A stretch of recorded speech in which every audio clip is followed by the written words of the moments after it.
আমি তো তোমাকে আগেই বলেছিলাম কংস যে আমি অস্ত্র নয় শাস্ত্র ধারণ করি। তুমি যখন এক ব্রাহ্মণকে ভিক্ষা দিচ্ছ তখন তোমার ইচ্ছে অবশ্যই পূর্ণ হবে, এটা তোমাকে আমি কথা দিচ্ছি।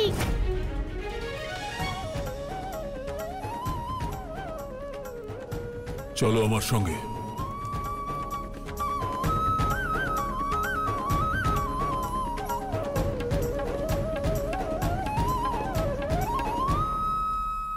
বামন শক্তি, আপনার পুনরায় বামন লোকে ফিরে যাওয়ার সময় এসে গেছে। কংস, আমি তোমার এই দান গ্রহণ করছি।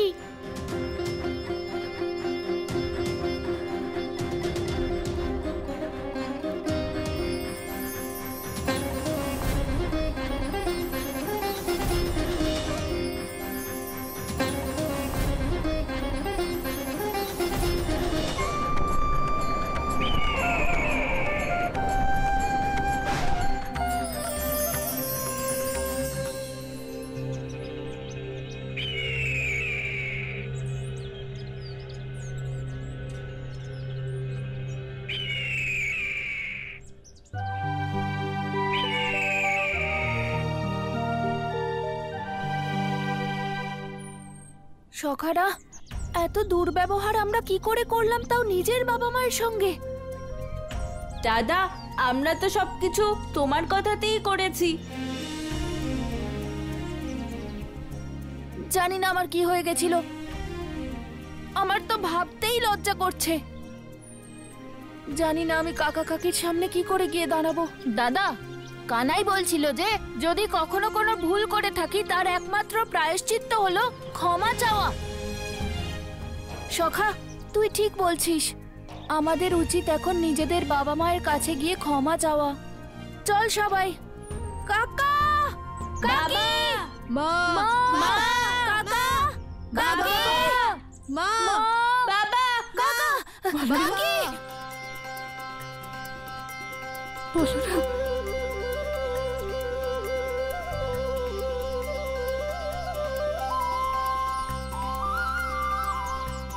বলরাম, কাকি, আমায় ক্ষমা করে দাও। না বলরাম, তোকে আবার আগের মতো দেখে আমি তোকে বোঝাতে পারবো না আমি কত খুশি হয়েছি। কাকি,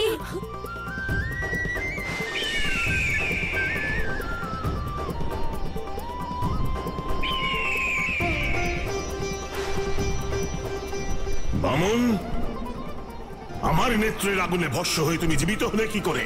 এখন দেখো তোমার আমি কি করি। এবার আমি আমার নেত্রের আগুন দিয়ে এই সংসারকেই জ্বালিয়ে দেব।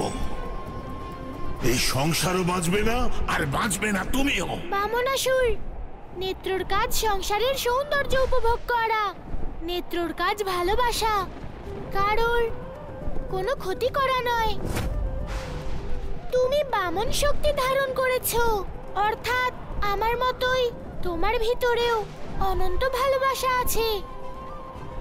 একবার তুমি নিজের চোখ বন্ধ করে তোমার অন্তর্দৃষ্টি দিয়ে দেখার চেষ্টা করো, তাহলেই দেখতে পাবে এই জগতের সৌন্দর্য। তখন তুমিও অনুভব করবে সত্যম শিবম সুন্দরমকে। বামন, যা আমার ভিতরে আছে তা আমার বাইরেও আছে, কিন্তু তাও আমি তোমার এই শেষ ইচ্ছা পূর্ণ করব।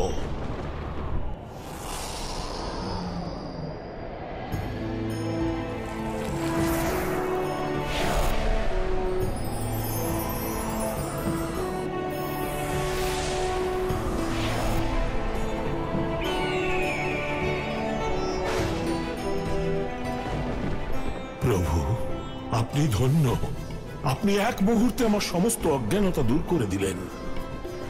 এখন শুধু আমার একটাই ইচ্ছা, শুধু আমাকে আপনার শরণে নিয়ে নিন।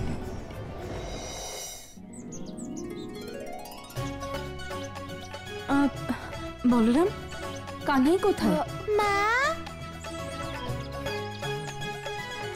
আমি তো এখানেই ছিলাম। তুমি দাদাকে ভালোবাসছিলে তো, তাই আমাকে দেখতেই পাওনি। কথা ঘোরাস না কানাই, সত্যি করে বল কোথায় ছিলি? মা, তোমাকে ছেড়ে আমি কি কখনো দূরে যেতে পারি? অনেক বড় বড় কথা বলতে শিখেছিস। গৃহে চল, দেখাচ্ছি। চল দেখি। আরে আরে মা,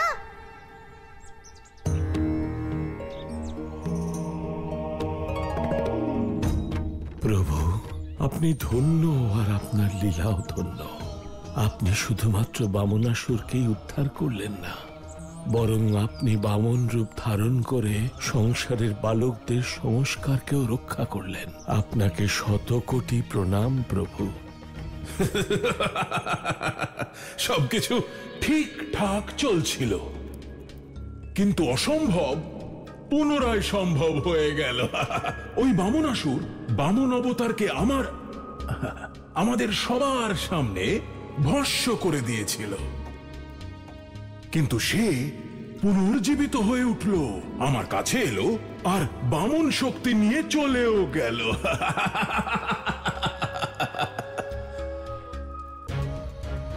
কিন্তু মা, আপনি তো বলেছিলেন ওই বামন অবতারের বিনাশ নিশ্চিত, আর আপনার পরামর্শ মতোই করা হয়েছিল এই পরিকল্পনা। তাহলে পরিকল্পনা ব্যর্থ হলো কি করে? ওই বামন অবতার বেঁচে গেল কি করে? মা, কি হলো? মৌন কেন আপনি? উত্তর দিন। পুত্র, তোমার প্রত্যেক প্রশ্নের উত্তর আছে আমার কাছে। আমি তোমায় বলবো ও কিভাবে জীবিত হলো। তাহলে শীঘ্র বলুন মা,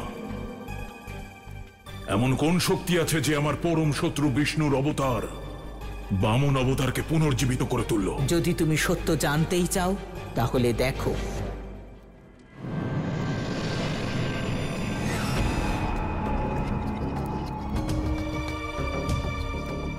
এসব আমি কি দেখছি? আমি নিজের চোখকে বিশ্বাস করতে পারছি না। এটা কি করে সম্ভব হতে পারে? এই নারী কি? এই জীবিত করেছ এই বামন অবতারকে? এই নারী আমার বোন দেবকী মা। তোমার বোন দেবকী? না পুত্র, ভালো করে দেখো এই নারীকে। এই তোমার বোন দেবকী কি করে হবে? তাহলে আপনিই বলুন মা, যদিও দেবকী না হয় তাহলে কে এই নারী? কংস, এ দেবমাতা অদিতি।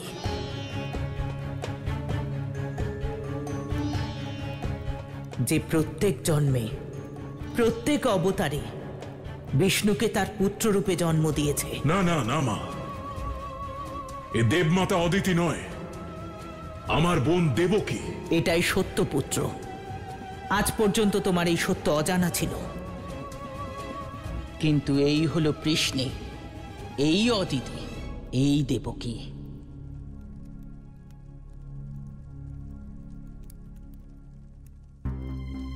কৃষ্ণী, অদিতি, দেবকী, আমার বোন দেবমাতা অদিতি। একেই বলে প্রদীপের নিচে অন্ধকার। অন্ধকার। আমার এটা তো জানাই ছিল যে ওই তাতা থই থই কৃষ্ণ কানাই ওই চক্রধারীরই অবতার, আমার বোন দেবকীর অষ্টম পুত্র। কিন্তু তাও পুরোপুরি বিশ্বাস করতে পারছিলাম না। আর না ওই কানাই কখনো স্বীকার করেছে যে ও দেবকীরই পুত্র।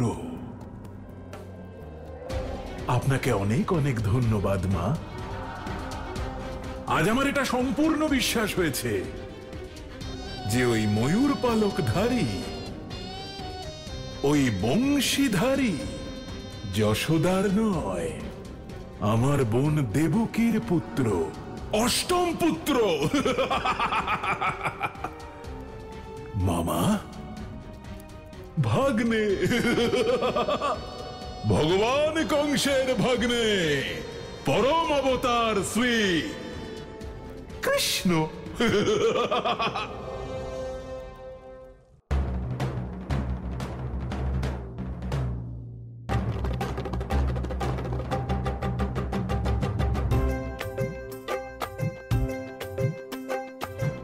সখারা, আমাকে ছেড়েই তোরা রঙের উৎসবের প্রস্তুতি নিয়ে নিয়েছিস? আর কি করব কানাই, তুমি আসো বা না আসো, রঙের উৎসব তো চলেই এসেছে না, তাই।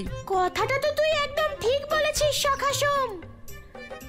তাহলে এইবারের উৎসবে কি প্রস্তুতি নিয়েছিস? কানাই, এইবার আমরা এমন পাকা রং বানিয়েছি যে একবার মাখালে আগামী বছরেও উঠবে না। কিন্তু হ্যাঁ, এইবারে বর্ষানোর কোনো গোপিনী যেন বাদ না পড়ে। সখা, তাহলে দেরি কিসের, চলো আমাদের সঙ্গে। হ্যাঁ হ্যাঁ কানাই, এবার আমরা তোকে বলবো রং বানানোর পদ্ধতি। চল চল সখারা। মহারাজ, জানি না কেন মনে হচ্ছে যে সেই সময় চলে এসেছে যখন আমরা আমাদের পুত্রকে চোখের সামনে দেখতে পাবো।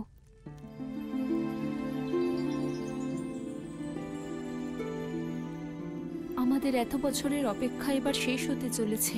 তুমি ঠিক বলেছ দেবকী, আমাদের এত বছরের তপস্যা সফল হতে চলেছে। এবার আমাদের দুঃখের দিন শেষ হতে চলেছে। আমাদের পুত্র অবশ্যই আসবে দেবকী, অবশ্যই আসবে। দেব পিতা বসুদেবে জয়, দেব মাতা দেবকী জয়, দেব পিতা বসুদেবে জয়, দেব পিতা বসুদেবে জয়। ভগবান কংসের প্রণাম গ্রহণ করুন দেব মাতা।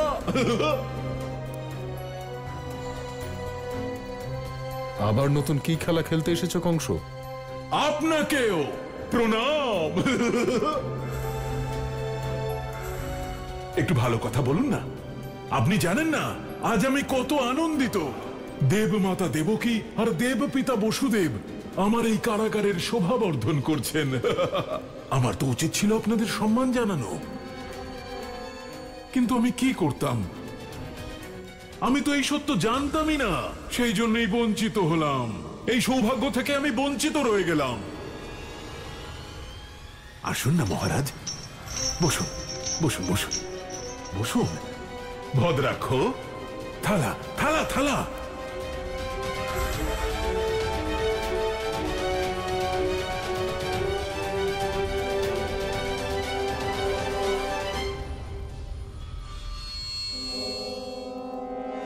কানাই, দেখো, এই তেলের সঙ্গে কালো রং মেশালে এর রং এত গাঢ় হবে যে উঠবেই না।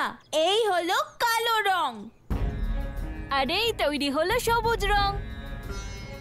কিন্তু আমরা লাল রং কি করে বানাবো সেটা তো আমরা ভাবিইনি।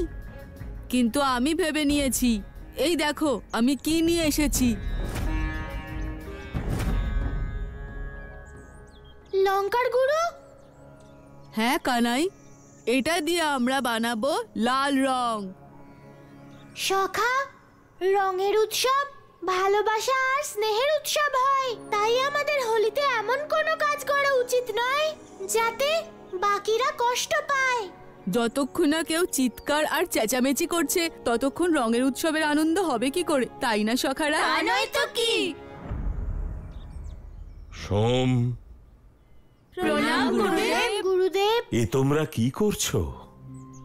গুরুদেব, আমরা সবাই মিলে উৎসবের জন্য রং তৈরি করছি। রং বানানোর আগে তোমাদের রঙের গুরুত্ব বুঝতে হবে।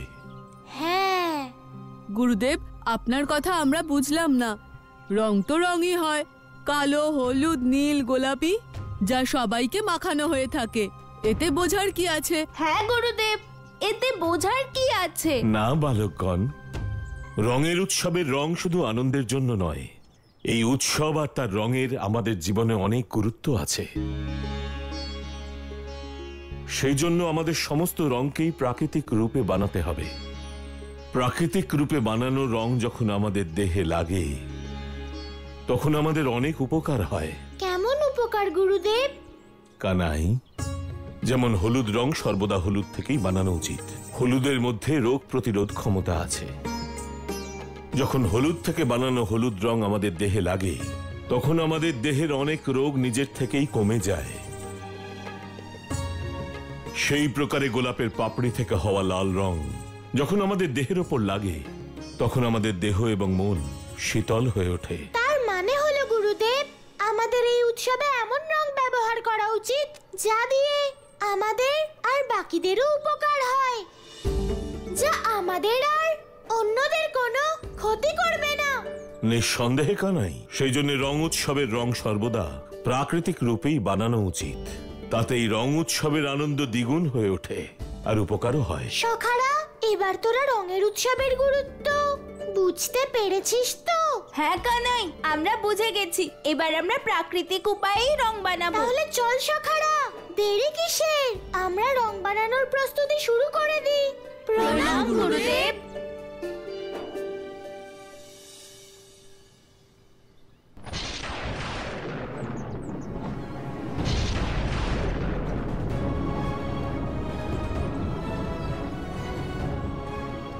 হে ঈশ্বর, উৎসবের সময় এই মেঘ কোন অনিষ্টের সংকেত দিচ্ছে?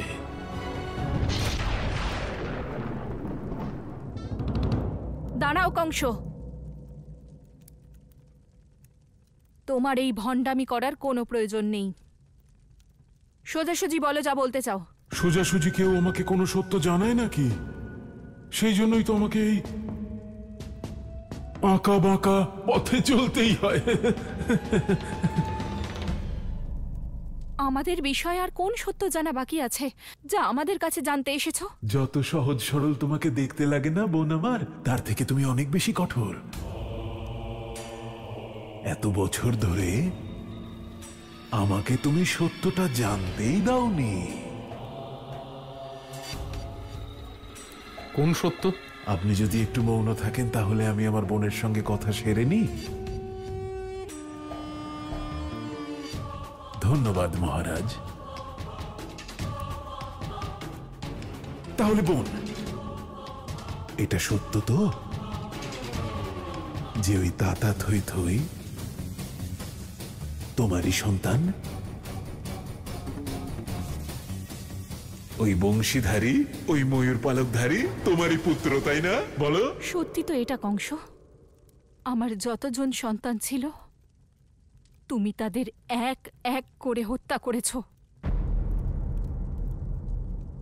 আর যদি আমার কোনো সন্তান জীবিত থাকে তাহলে তার বিষয়ে তুমিই বলতে পারবে।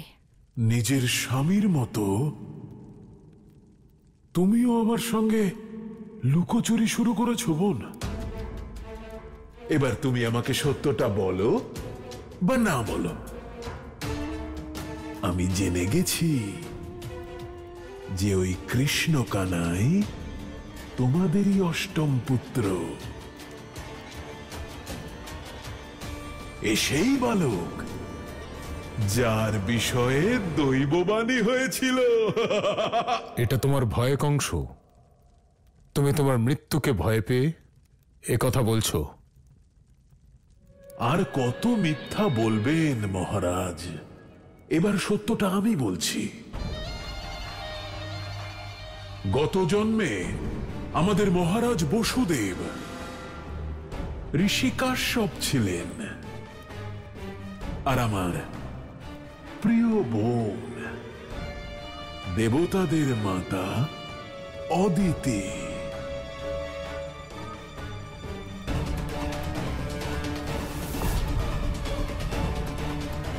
আর এই জন্যে তুমি ওই বামনকে জীবিত করেছো।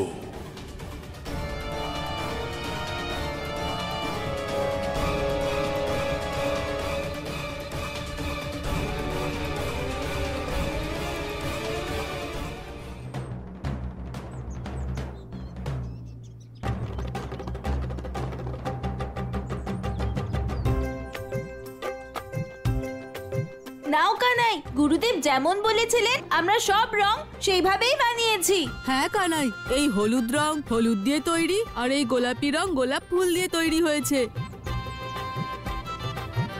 আর গাছের পাতা থেকে এই সবুজ রং। কানাই, এবার এই রংগুলো পরীক্ষা করে বলো কেমন হয়েছে। সোম, রঙের পরীক্ষা তো তখনই হতে পারে যখন সেটা কাউকে মাখানো হবে। সখা কানাই, তাহলে এই রং আমরা কাকে মাখাবো? গোয়ালা, ও গোয়ালা,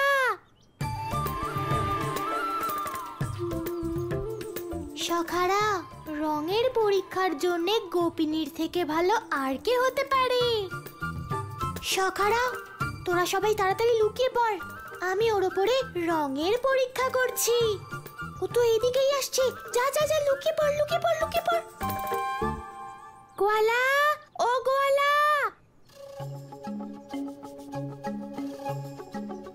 গোয়ালা, আমি তোমাকে পুরো গ্রামে খুঁজছি, আর তুমি এখানে। এইবার কি রং ছাড়া রং উৎসব পালন করবে?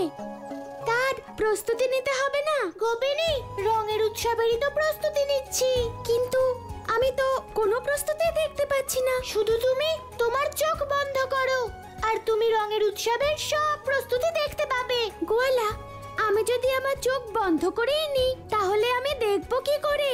গোপিনী, এটাই তো আমার রঙের উৎসবের বিশেষত্ব। তুমি শুধু তোমার চোখটা বন্ধ করো। যদিও আমি কারো কথা শুনি না, কিন্তু আমি ছাড়া তোমার কথা শোনারও তো কেউ নেই, তাই আমি তোমার কথা শুনে চোখ বন্ধ করছি।